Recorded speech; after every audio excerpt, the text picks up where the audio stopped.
Hello and welcome to the theElpyDimension. I am your guide Elpy. Guess what we have here? This is an 18-gallon storage tub and it's empty. Guess what I'm gonna do? Oh yeah, I am starting a new worm bin. I'm starting a new worm bin for Canadian Nightcrawlers. Now at this exact moment, I have not decided if I'm going to put the Canadian Nightcrawlers in a bin this size, in this specific bin, and leave the blue worms as they are in their little small bin, or if I want to go ahead and use two of these. I'm pretty sure I have another one this size, and put the move the blue worms up into a bigger bin and go ahead and upgrade them after 4 months, and then also put the Canadian Nightcrawlers in their own big bin. It won't start out super deep. Or do I want to move the blue worms into a new big bin and the Canadian Nightcrawlers will start in a small bin like that, or start in the small bin that the blue worms are currently in? But my plan is, so that I can hurry up and get the worms, is to go ahead and start the bin. So let's see what we got. Starting out, because I think this will be fun, this is a someone sent this to me as a gift. It's from the Cherry Republic, perfected in Glen Arbor, Michigan. And it was a bunch of cherry goods. Cherry jam, cherry salsa. I think there was also cherry summer sausage. And I think I'm going to leave it as is. I was actually going to take all this nice, awesome, shredded paper, and I was going to take that out. But now I think I'm going to be fancy, and I think I'm going to leave it in there just like that. We have a whole bunch of shredded paper. Now, I was going to say that I can't get soil because everything's frozen outside, but I actually have a bunch of potting mix in a bucket. It's been outside, and I was going to keep. I was saving it till let's start some new seedlings. So I think though I'm going to add it. We're going to tuck that down in there. Okay. Now we've got this wet piece of cardboard. No, at least that doesn't like it actually, because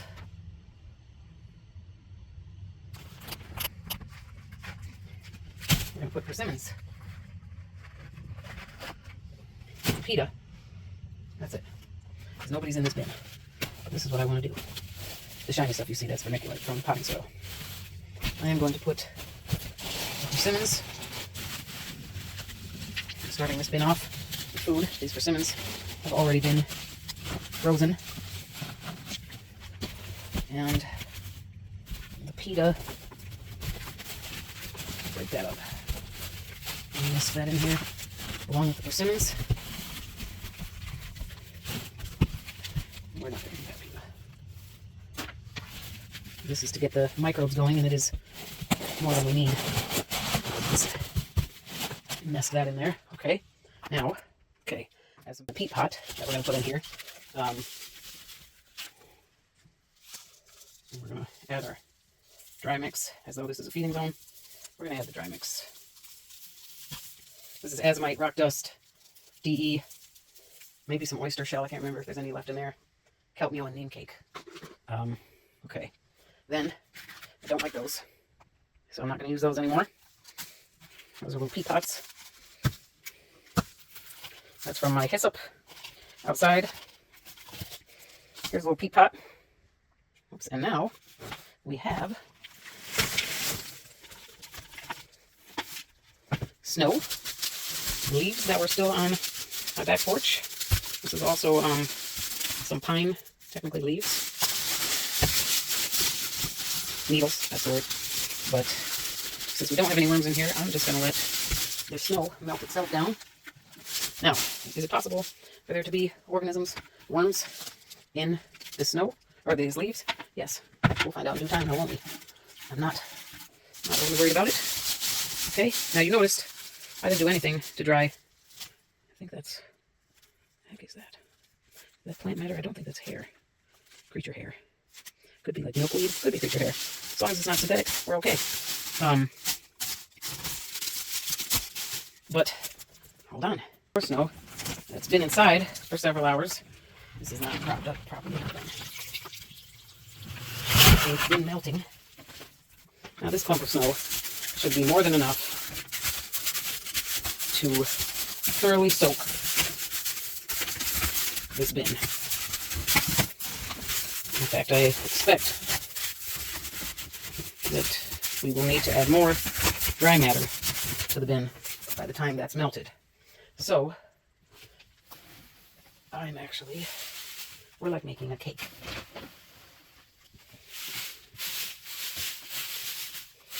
Okay, nice cake.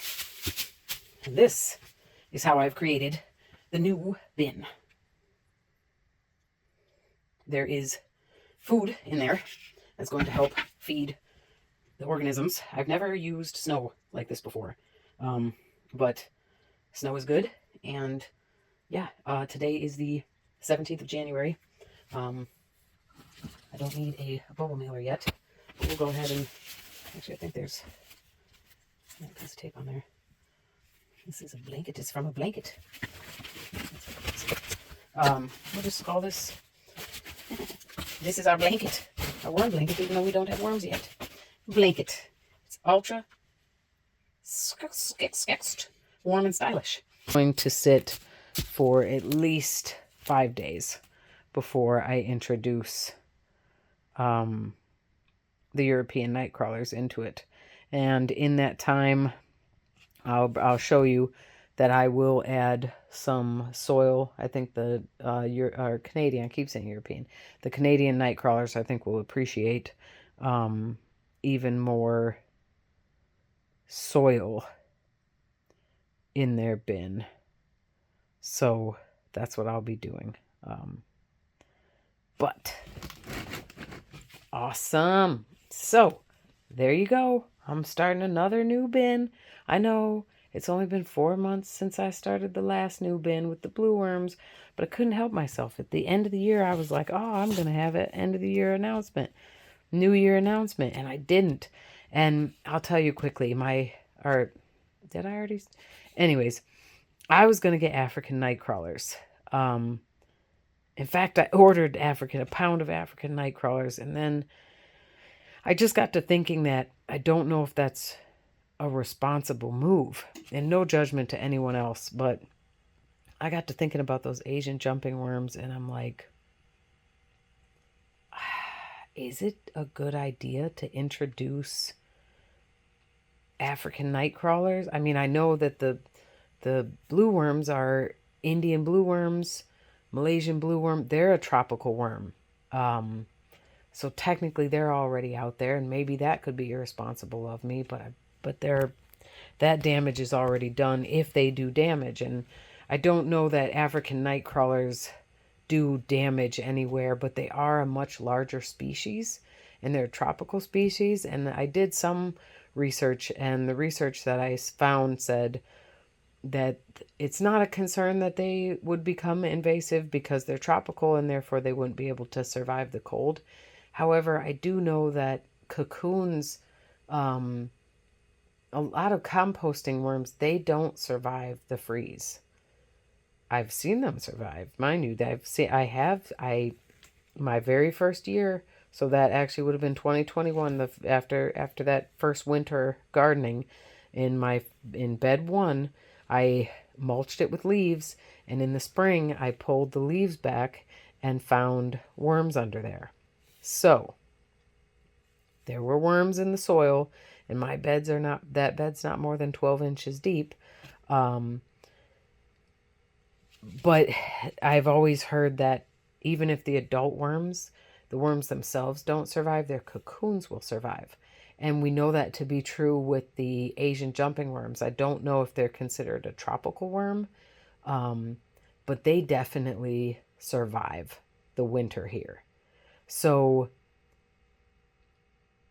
basically what I'm saying is I just don't know if that would be responsible to bring African night crawlers, because my castings go out into my garden, so by default cocoons from the African night crawlers, if not the African night crawlers themselves, would go out into the garden. And the problem with the Asian jumping worm, I don't know that they are a problem in their native habitat, but here they are, because they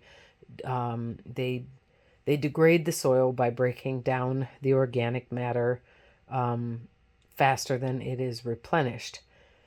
And I hope I'm saying that correctly. So is it possible that the African night crawlers could do the same? Because perhaps their native environment is way more complex and can keep up with their appetites. Now you could also say, on the other hand, and I did put this in on Mimi's Worm Forum, I asked this long question. But you could argue that it's also, that it would be irresponsible of me to bring in the Canadian night crawlers, because they most likely will survive. In fact, Canadian night crawlers, as you would expect, are going to be the exact opposite of African night crawlers. The African night crawlers, they say, don't let them get below 55 degrees Fahrenheit, which, let's see, this will help me convert, right? 55 degrees Fahrenheit is going to be about 10 degrees Celsius. Wait, no, that's 50. So like 12 or 13 degrees Celsius. So don't let the African night crawlers get below that temperature. So I was willing to start a small bin with them and move them upstairs for the winter and check out that experiment. But then with the Canadian night crawlers, they say keep them cool. You know, keep them between like 50 to 60, maybe 70 degrees Fahrenheit. So if we're saying between 50 and I think 70 degrees Fahrenheit, that's going to be 10 degrees Celsius to about 20 degrees Celsius. So they can survive the cold. So Canadian night crawlers should do really well here outdoors. Therefore, introducing them into my environment could be bad, because they could become invasive, because this could be swell for them. However, the reason I'm not entirely of that mind is because I'm in Michigan, lower Michigan. I'm not in the UP, which is going to be closest to Canada. Although the east side of our state is, borders Canada. We're pretty close to Canada. So I feel like if the Canadian night crawlers, I feel like I'm not really introducing a new species. Plus, Canadian night crawlers are popular as a bait worm, because again, they're not known to be good compost worms, I've heard. I need to connect with White Davy. I'm pretty sure she raises Canadian night crawlers. I mean, after all, she does live in Canada. But so that could be irresponsible, but I suspect that they're already here. But then again, by me breeding them, I'm going to be increasing their populations further. So, what do you think? I'm obviously going to, if I wind up being like, heck, screw it, I'm not going to do a new species at all. I'm at least going to upgrade the blue worms to this, but I'm pretty sure I am going to go with Canadian night crawlers. Quick. It's been 2 days since I created the new bin. It's about 54 degrees Fahrenheit down here. I think that's like 13 or 14 degrees Celsius, looking at the little thermometer. We're about to hit a real cold spell and be in the single digits. So it'll be interesting to really monitor. It's still, it's still not gonna, it'll get colder in the basement, but the basement is still, the basement. But I just want to peek in here and just see how the snow melted. Oh, interesting. Or how the snow did not melt. Isn't that wild? So that's how much the snow is insulated, despite it being, I mean, that was a lot of snow, but wow, isn't that bizarre? Wow. Huh. That snow that's crazy. Okay, so we're just checking in here. See how much, there's standing water down there. Lots of it. Okay. And for those who are watching this and didn't see the creation video, there are no worms in here presently. This bin is in preparation for a new population. Oh yeah, and this bin is not level, so it's very wet, and that's fine. We're soaking up this box down here and the paper that's in it. So I am going to need to add, I'm also going to add some soil, and obviously it's going to get even wetter due to the snow that's not yet melted. So I'll probably go ahead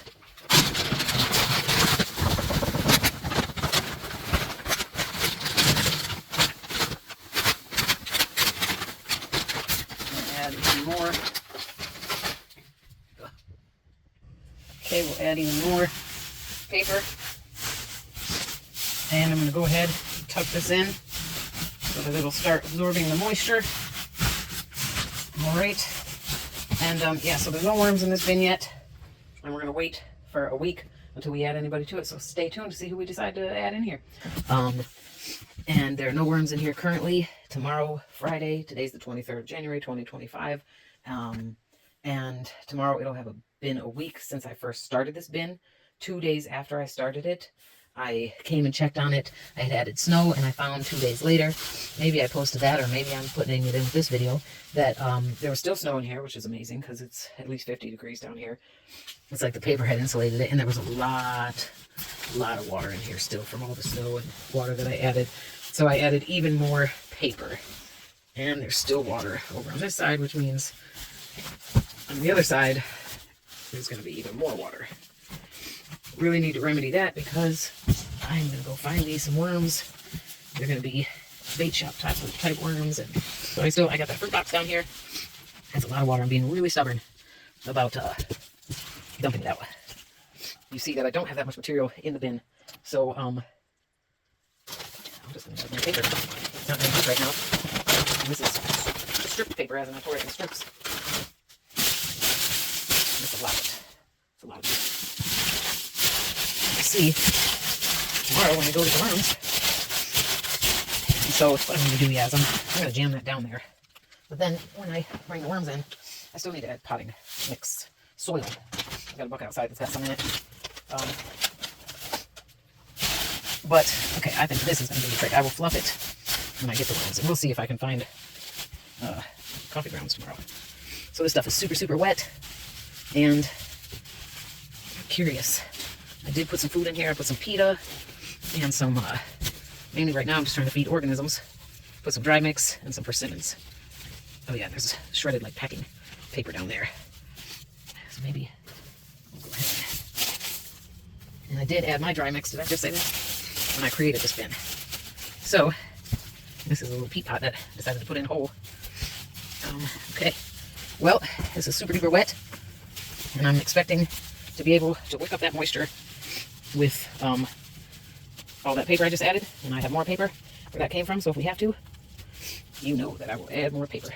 And this bin is halfway full now. Like I said, I'll continue to fluff it.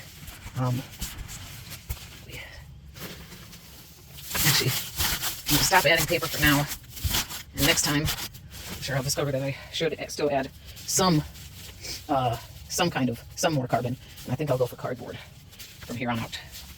I'm sure that won't wick up all the water, this melted snow really, but it's gonna be good. Like I said, I'm gonna get some soil in here, and Canadian Nightcrawlers like cold, so they are going to appreciate, I think, the fact that it's really cold down here. And oh yeah, I got this sauerkraut. I just gave a little bit to the blue worm bin, and these guys are gonna get the rest of it. Maybe since it is so acidic, we'll add a little bit. Okay, that was a lot relative to what I was thinking. All right. Well, what do you guys think? Never raised Canadian Nightcrawlers before. Heard they're not great composters. Heard they're kind of hard to raise. I'm gonna try my hand. They're sitting in a refrigerator in a teeny tiny little cup somewhere right now. So, how much worse can this be? All right, this bin. And when I put them in there, I probably will also add a bubble mailer. This is fun. Blanket. Yes, we're literally. It was for a blanket, and now it is a blanket. I'll probably be putting a bubble mailer on this as well. Actually, I'm not. I'll leave that in the middle, but sort of help the moisture. I should have thought about that before, but there's no worms in there. So yeah, okay. Tomorrow, I'm going to get the worms, and I will definitely do a video of me adding them and show you guys how that did or didn't work out. And then I'm gonna have a whole bunch of cardboard, maybe another box to counter that water, because I believe it can be wet, but that's water. That's not wet. You saw that's like a pool. All right, sweet. So soon, this is my 2025 that I said, yeah, at the end of 2024, I was like, I'm going to have an announcement for 2025. I just said it to say it. And here it is. Canadian Nightcrawlers. Let's give it a go. So that makes 6 bins. And I need to stop for now because I would need to rearrange this whole thing and get it set up better. All right. Ooh. 5% left of my battery. I wish you well. If you're suffering or recovering from anything right now, I'm praying for you, and I wish you all the best. I hope you have the resources that you need. I hope you have a good group of people around you. And I hope that you find strength as well. Thank you all for your time and your interest. Be safe. Be well. Bye for now.